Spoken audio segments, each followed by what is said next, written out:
के तपाईलाई हिच्कीको वास्तविक कारण थाहा छ? हिच्की डायफ्राम नामको सास फेर्न मद्दत गर्ने मांसपेशी अचानक खुम्चिँदा हुन्छ।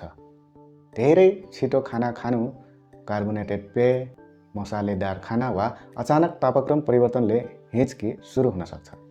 सामान्यतया केही मिनेटमै रोकिन्छ, तर 48 घण्टाभन्दा बढी लगातार भए चिकित्सकलाई देखाउनु राम्रो हुन्छ। तपाईको हिच्की रोक्ने उपाय के हो? कमेन्टमा मेन्सन गर्नुहोस् र यस्तै जानकारीमूलक भिडियोका लागि मलाई फलो गर्नुहोस्।